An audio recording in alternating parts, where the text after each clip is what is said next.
मेरे प्यारे देशवासियों, नमस्कार। मन की बात के 110वें एपिसोड में आपका स्वागत है। हमेशा की तरह इस बार भी हमें आपके ढेर सारे सुझाव, इनपुट्स और कमेंट्स मिले हैं और हमेशा की तरह इस बार भी ये चुनौती है कि एपिसोड में किन-किन विषयों को शामिल किया जाए। मुझे पॉजिटिविटी से भरे एक से बढ़कर एक इनपुट्स मिले हैं। इनमें बहुत सारे ऐसे देशवासियों का जिक्र है जो दूसरों के लिए उम्मीद की किरण बनकर उनके जीवन में बेहतरी लाने में जुटे हुए हैं। साथियों, कुछ ही दिन बाद 8 मार्च को हम महिला दिवस मनाएंगे। ये विशेष दिन देश की विकास यात्रा में नारी शक्ति के योगदान को नमन करने का अवसर होता है। महाकवि भरतियार जी ने कहा है कि विश्व तभी समृद्ध होगा जब महिलाओं को समान अवसर मिलेंगे। आज भारत की नारी शक्ति हर क्षेत्र में प्रगति की नई ऊंचाइयों को छू रही है। कुछ वर्ष पहले तक किसने सोचा था कि हमारे देश में गांव में रहने वाली महिलाएं भी ड्रोन उड़ाएंगी, लेकिन आज ये संभव हो रहा है। आज तो गांव-गांव में ड्रोन दीदी की इतनी चर्चा हो रही है, हर किसी की जुबान पर नमो ड्रोन दीदी, नमो ड्रोन दीदी ये चल पड़ा है। हर कोई इसके विषय में चर्चा कर रहा है। एक बहुत बड़ी जिज्ञासा पैदा हुई है और इसलिए मैंने भी सोचा कि क्यों ना इस बार मन की बात में एक नमो ड्रोन दीदी से बात की जाए। हमारे साथ इस वक्त नमो ड्रोन दीदी सुनीता जी जुड़ी हुई हैं, जो उत्तर प्रदेश के सीतापुर से हैं। आइए उनसे बात करते हैं। सुनीता देवी जी, आपको नमस्कार। नमस्ते सर। अच्छा सुनीता जी, पहले मैं आपके विषय में जानना चाहता हूँ, आपके परिवार के विषय में जानना चाहता हूँ। थोड़ा कुछ बता दीजिए। सर, हमारे परिवार में 2 बच्चे हैं, हमें हस्बैंड हैं, माता जी हैं मेरी। आपकी पढ़ाई क्या हुई Sunita ji? Sir, BA final है। और वैसे घर में कारोबार वगैरह क्या है? कारोबार वगैरह खेती-बाड़ी संबंधित करते हैं, खेती वगैरह। अच्छा सुनीता जी, ये ड्रोन दीदी बनने का आपका सफर कैसे शुरू हुआ? आपको ट्रेनिंग कहाँ मिली? कैसे कैसे बदलाव क्या आया? मुझे पहले से जानना है। जी सर, ट्रेनिंग हमारी फूलपुर एफको में हुआ था, इलाहाबाद में, और वहीं से हमको ट्रेनिंग मिली है। तो तब तक आपने ड्रोन के विषय में सुना था कभी? सर, सुना नहीं था। एक बार ऐसे देखे थे, कृषि विज्ञान केंद्र जो सीतापुर का है, वहाँ पे हमने देखा था। पहली बार वहाँ देखा था हमने ड्रोन। सुनीता जी, मुझे ये समझना है कि मानो आप पहले दिन गए, जी पहले दिन आपका ड्रोन दिखाया होगा, फिर कुछ बोर्ड पे पढ़ाया गया होगा, कागज पे पढ़ाया गया होगा, फिर मैदान में ले जाके प्रैक्टिस, क्या क्या हुआ होगा? आप मुझे बस समझा सकती है पूरा वर्णन? जी सर, पहले दिन सर हम लोग जब गए हैं तो उसके दूसरे दिन से हम लोगों की ट्रेनिंग शुरू हुई थी। पहले तो थ्योरी पढ़ाई गई थी, सब क्लास चले थे 2 दिन। क्लास में ड्रोन में क्या क्या पार्ट हैं, कैसे कैसे आपको क्या क्या करना है, ये सारी चीजें थ्योरी में पढ़ाई गई थी। तीसरे दिन सर हम लोगों का पेपर हुआ था। उसके बाद में फिर सर एक कंप्यूटर पे भी पेपर हुआ था। मतलब पहले क्लास चला, उसके बाद में टेस्ट लिया गया, फिर प्रैक्टिकल करवाया गया था हम लोगों का। मतलब ड्रोन कैसे उड़ाना है, कैसे कैसे मतलब आपको कंट्रोल कैसे संभालना है, हर चीज सिखाई गई थी प्रैक्टिकल के तौर में। फिर ड्रोन काम क्या करेगा, वो कैसे सिखाया?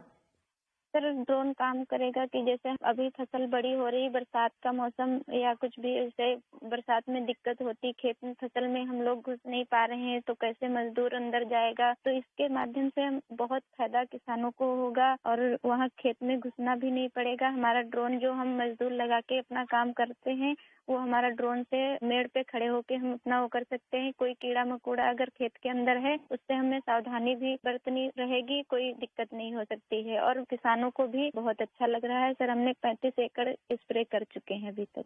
तो किसानों को भी समझ है कि इसका फायदा है।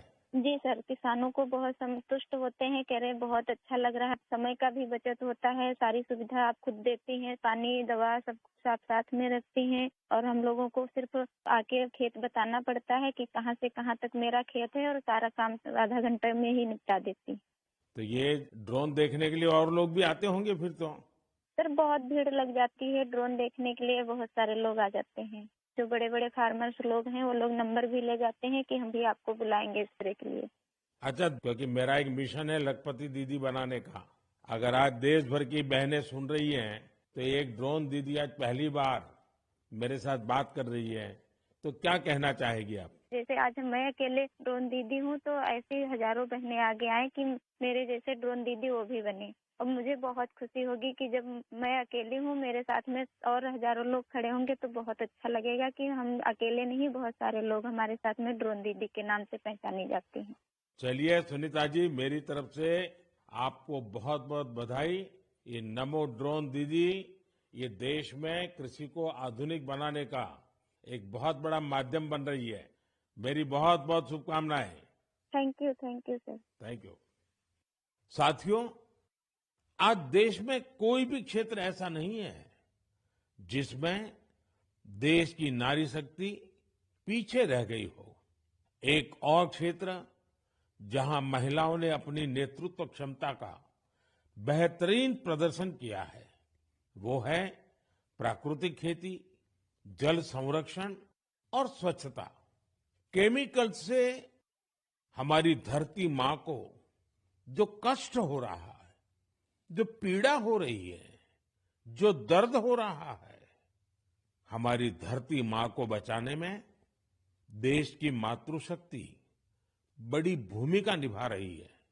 देश के कोने कोने में महिलाएं अब प्राकृतिक खेती को विस्तार दे रही है।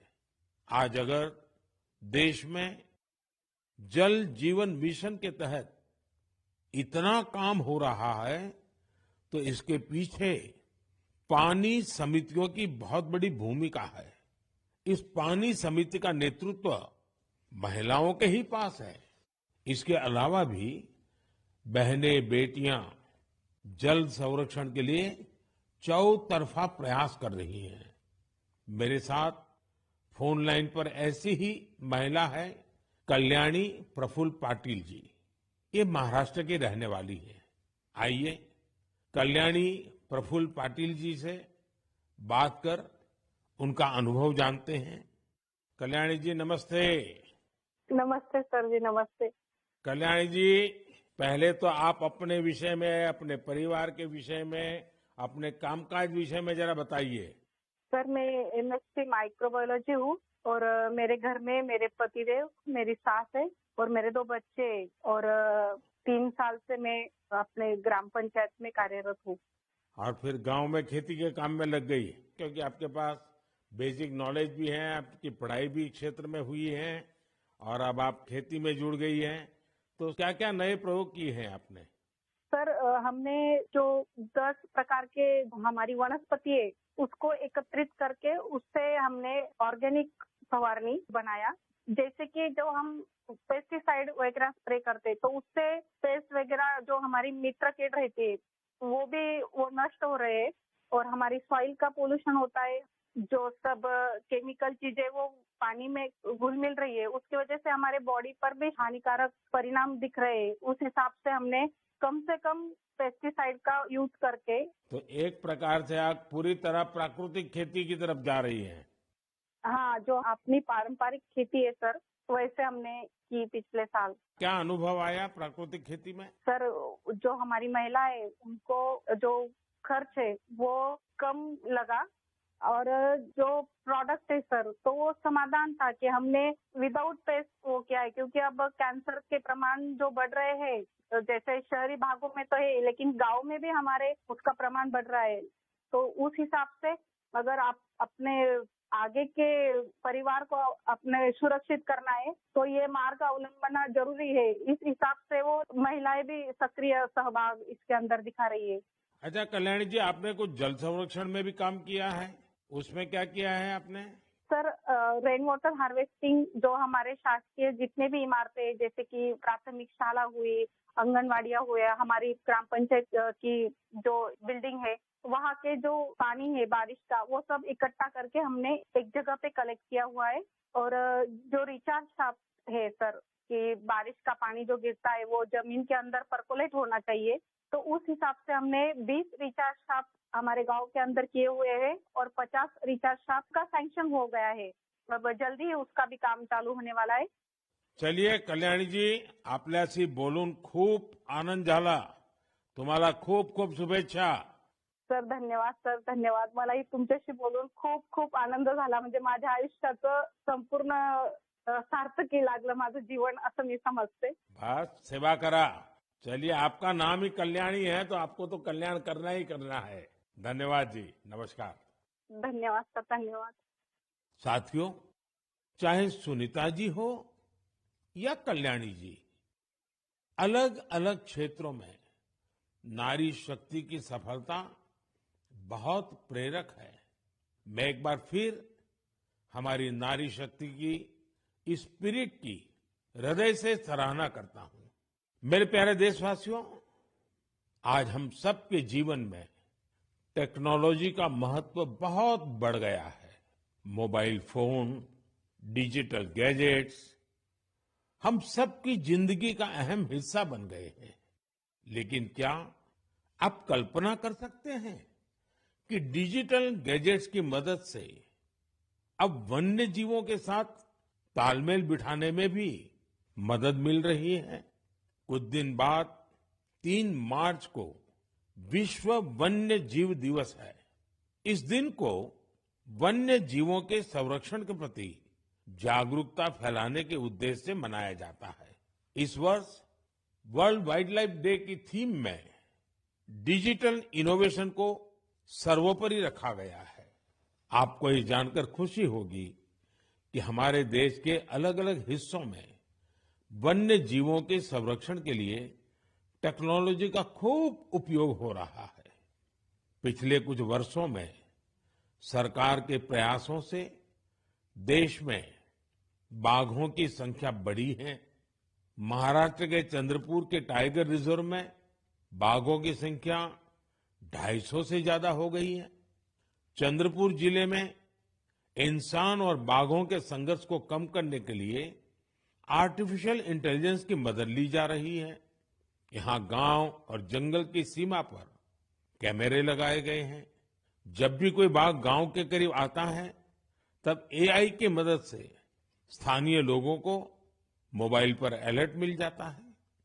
आज इस टाइगर रिजर्व के आसपास के 13 गांवों में इस व्यवस्था से लोगों को बहुत सुविधा हो गई है और बाघों को भी सुरक्षा मिली है.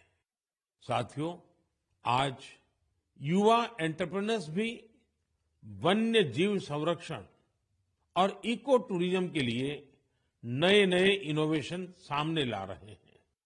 उत्तराखंड के रुड़की में रोटर प्रिसीजन ग्रुप्स ने wild life institute of India के सहयोग से ऐसा ड्रोन तैयार किया है जिससे केन नदी में घड़ियालों पर नजर रखने में मदद मिल रही है.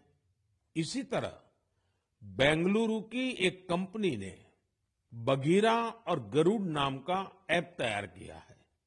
बघीरा ऐप से जंगल सफारी के दौरान वाहन की स्पीड और दूसरी गतिविधियों पर नजर रखी जा सकती है. देश के कई टाइगर रिजर्व में इसका उपयोग हो रहा है. आर्टिफिशियल इंटेलिजेंस और इंटरनेट ऑफ थिंग्स पर आधारित गरुड़ ऐप को किसी सीसीटीवी से कनेक्ट करने पर रियल टाइम अलर्ट मिलने लगता है. वन्य जीवों के संरक्षण की दिशा में इस तरह के हर प्रयास से हमारे देश की जैव विविधता और समृद्ध हो रही है. साथियों, भारत में तो प्रकृति के साथ तालमेल हमारी संस्कृति का अभिन्न हिस्सा रहा है। हम हजारों वर्षों से प्रकृति और वन्य जीवों के साथ सह अस्तित्व की भावना से रहते आए हैं। अगर आप कभी महाराष्ट्र के मेलघाट टाइगर रिजर्व जाएंगे तो वहां स्वयं इसे अनुभव कर सकेंगे। इस टाइगर रिजर्व के पास खटकली गांव में रहने वाले आदिवासी परिवारों ने सरकार की मदद से अपने घर को होम स्टे में बदल दिया है।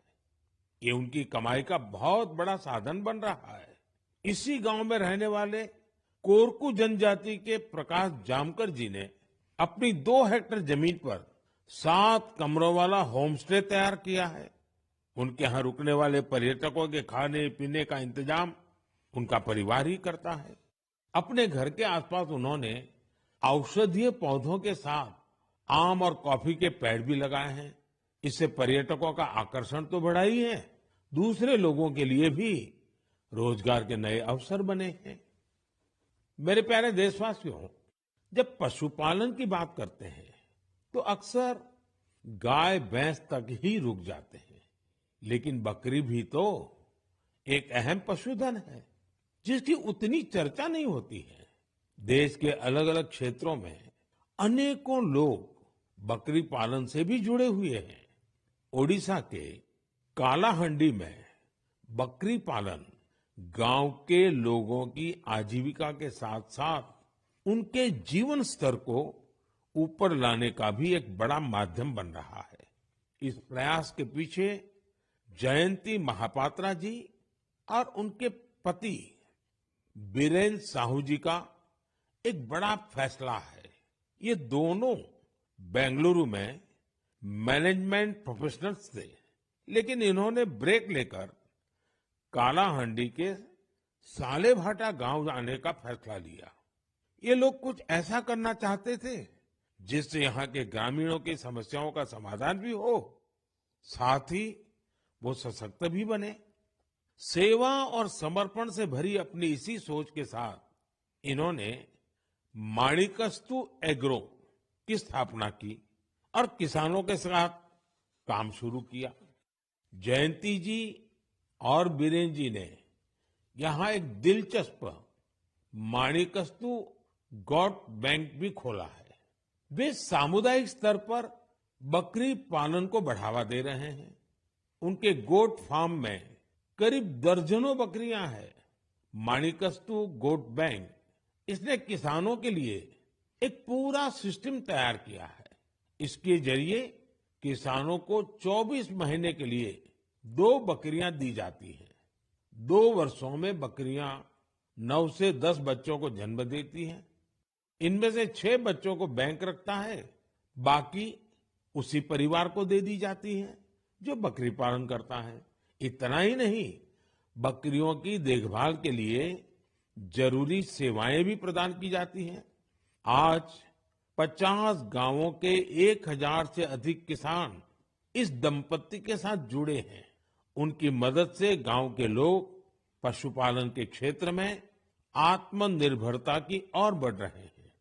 मुझे ये देखकर बहुत अच्छा लगता है कि विभिन्न क्षेत्रों में सफल प्रोफेशनल्स छोटे किसानों को सशक्त और आत्मनिर्भर बनाने के लिए नए नए तरीके अपना रहे हैं। उनका यह प्रयास हर किसी को प्रेरित करने वाला है। मेरे प्यारे देशवासियों, हमारी संस्कृति की सीख है परमार्थ परमो धर्मः, यानी दूसरों की मदद करना ही सबसे बड़ा कर्तव्य है। इसी भावना पर चलते हुए हमारे देश में अनगिनत लोग निस्वार्थ भाव से दूसरों की सेवा करने में अपना जीवन समर्पित कर देते हैं। ऐसे ही एक व्यक्ति है बिहार में भोजपुर के भीम सिंह भवेश जी। अपने क्षेत्र के मुसहर जाति के लोगों के बीच इनके कार्यों की खूब चर्चा है। इसलिए मुझे लगा कि क्यों न आज इनके बारे में भी आपसे बात की जाए। बिहार में मुसहर एक अत्यंत वंचित समुदाय रहा है, बहुत गरीब समुदाय रहा है। भीम सिंह भवेश जी ने इस समुदाय के बच्चों की शिक्षा पर अपना फोकस किया है ताकि उनका भविष्य उज्जवल हो सके। उन्होंने मुसहर जाति के करीब 8,000 बच्चों का स्कूल में दाखिला कराया है। उन्होंने एक बड़ी लाइब्रेरी भी बनवाई है जिससे बच्चों को पढ़ाई लिखाई की बेहतर सुविधा मिल रही है। भीम सिंह जी अपने समुदाय के सदस्यों के जरूरी डॉक्यूमेंट बनवाने में, उनके फॉर्म भरने में भी मदद करते हैं। इससे जरूरी संसाधनों तक गांव के लोगों की पहुंच और बेहतर हुई है। लोगों का स्वास्थ्य बेहतर हो, इसके लिए उन्होंने 100 से अधिक मेडिकल कैंप लगवाए हैं। जब कोरोना का महासंकट सिर पर था, तब भीम सिंह जी ने अपने क्षेत्र के लोगों को वैक्सीन लगवाने के लिए भी बहुत प्रोत्साहित किया।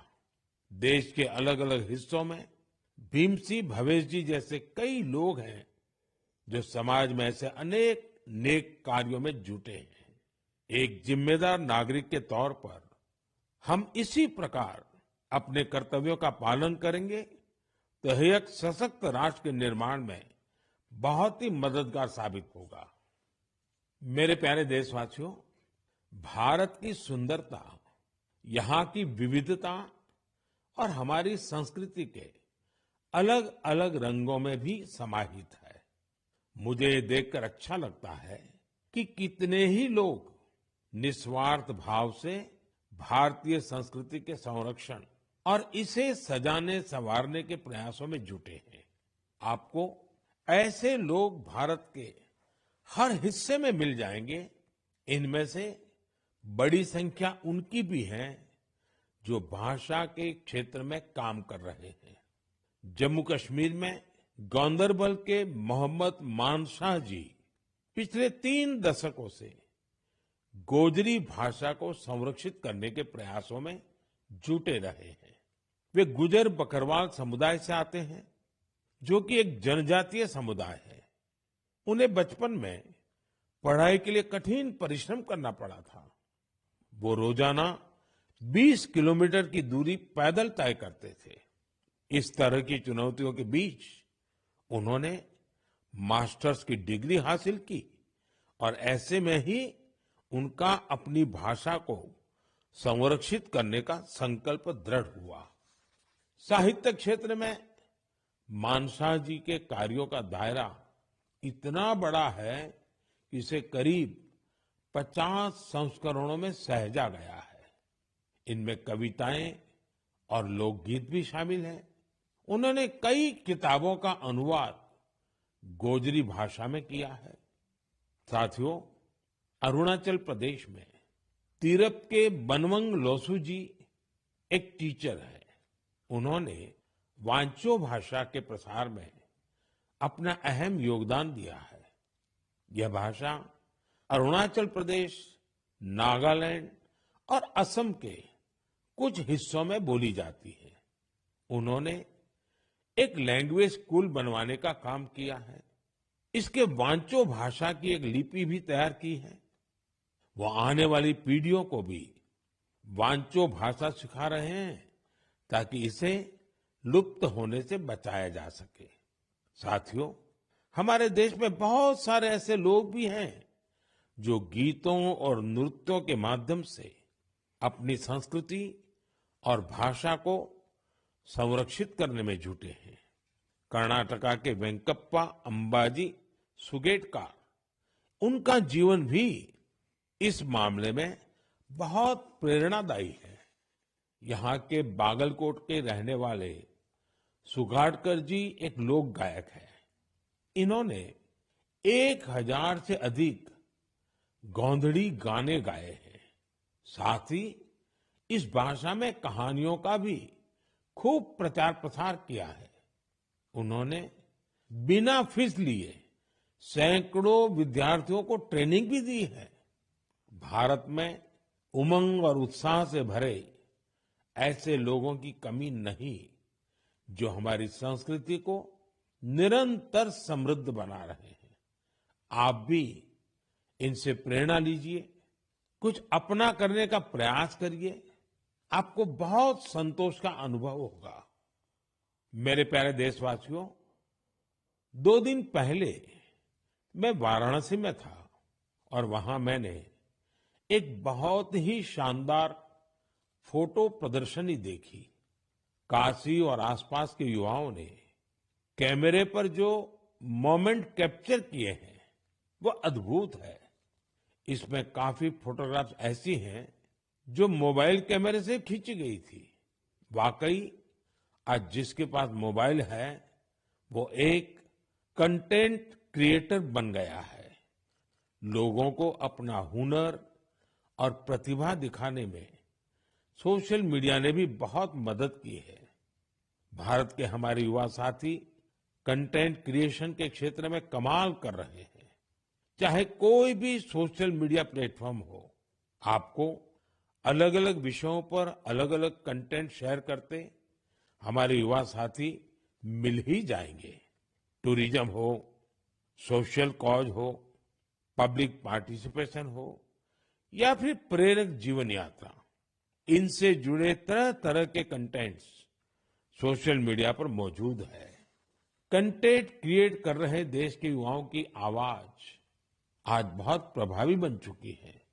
उनकी प्रतिभा को सम्मान देने के लिए देश में नेशनल क्रिएटर्स अवार्ड शुरू किया गया है। इसके तहत अलग अलग कैटेगरीज में उन चेंज मेकर्स को सम्मानित करने की तैयारी है जो सामाजिक परिवर्तन की प्रभावी आवाज बनने के लिए टेक्नोलॉजी का उपयोग कर रहे हैं। यह कॉन्टेस्ट माईगॉव पर चल रहा है और मैं कंटेंट क्रिएटर्स को इससे जुड़ने के लिए आग्रह करूंगा। आप भी अगर ऐसे इंटरेस्टिंग कंटेंट क्रिएटर्स को जानते हैं तो उन्हें नेशनल क्रिएटर्स अवार्ड के लिए जरूर नॉमिनेट करें। मेरे प्यारे देशवासियों, मुझे इस बात की खुशी है कि कुछ दिन पहले ही चुनाव आयोग ने एक और अभियान की शुरुआत की है, मेरा पहला वोट देश के लिए। इसके जरिए विशेष रूप से फर्स्ट टाइम वोटर्स से अधिक संख्या में मतदान करने का आग्रह किया गया है। भारत को जोश और ऊर्जा से भरी अपनी युवा शक्ति पर गर्व है। हमारे युवा साथी चुनावी प्रक्रिया में जितनी अधिक भागीदारी करेंगे, इसके नतीजे देश के लिए उतने ही लाभकारी होंगे। मैं भी फर्स्ट टाइम वोटर से आग्रह करूंगा कि वह रिकॉर्ड संख्या में वोट करें।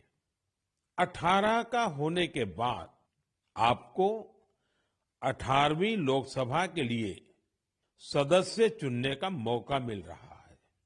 यानी ये 18वीं लोकसभा भी युवा आकांक्षा का प्रतीक होगी। इसलिए आपके वोट का महत्व और बढ़ गया है। आम चुनावों की इस हलचल के बीच आप युवा न केवल राजनीतिक गतिविधियों का हिस्सा बनिए, बल्कि इस दौरान चर्चा और बहस को लेकर भी जागरूक बने रहिए। और याद रखिएगा, मेरा पहला वोट देश के लिए। मैं देश के इन्फ्लुएंसर्स को भी आग्रह करूंगा, चाहे वो खेल जगत के हो, फिल्म जगत के हो, साहित्य जगत के हो, दूसरे प्रोफेशनल्स हो या हमारे इंस्टाग्राम और यूट्यूब के इन्फ्लुएंसर्स हो, वो भी इस अभियान में बढ़ चढ़कर हिस्सा लें और हमारे फर्स्ट टाइम वोटर्स को मोटिवेट करें। साथियों, मन की बात के इस एपिसोड में मेरे साथ इतना ही। देश में लोकसभा चुनाव का माहौल है और जैसा कि पिछली बार हुआ था, संभावना है कि मार्च के महीने में आचार संहिता भी लग जाएगी। ये मन की बात की बहुत बड़ी सफलता है कि बीते 110 एपिसोड में हमने इसे सरकार की परछाई से भी दूर रखा है। मन की बात में देश की सामूहिक शक्ति की बात होती है, देश की उपलब्धि की बात होती है। ये एक तरह से जनता का, जनता के लिए, जनता द्वारा तैयार होने वाला कार्यक्रम है। लेकिन फिर भी राजनीतिक मर्यादा का पालन करते हुए लोकसभा चुनाव के इन दिनों में अब अगले 3 महीने मन की बात का प्रसारण नहीं होगा। अब जब आपसे मन की बात में संवाद होगा तो वो मन की बात का 111वां एपिसोड होगा। अगली बार मन की बात की शुरुआत 111 के शुभ अंक से हो तो इससे अच्छा भला क्या होगा। लेकिन साथियों, आपको मेरा एक काम करते रहना है। मन की बात भले 3 महीने के लिए रुक रहा है, लेकिन देश की उपलब्धियां थोड़ी रुकेंगी। इसलिए आप मन की बात हैशटैग के साथ समाज की उपलब्धियों को, देश की उपलब्धियों को सोशल मीडिया पर डालते रहें। कुछ समय पहले एक युवा ने मुझे एक अच्छा सुझाव दिया था। सुझाव ये कि मन की बात के अब तक के एपिसोड में से छोटे छोटे वीडियो YouTube शॉर्ट्स के रूप में शेयर करना चाहिए। इसलिए मैं मन की बात के श्रोताओं से आग्रह करूंगा कि ऐसे शॉर्ट्स को खूब शेयर करें।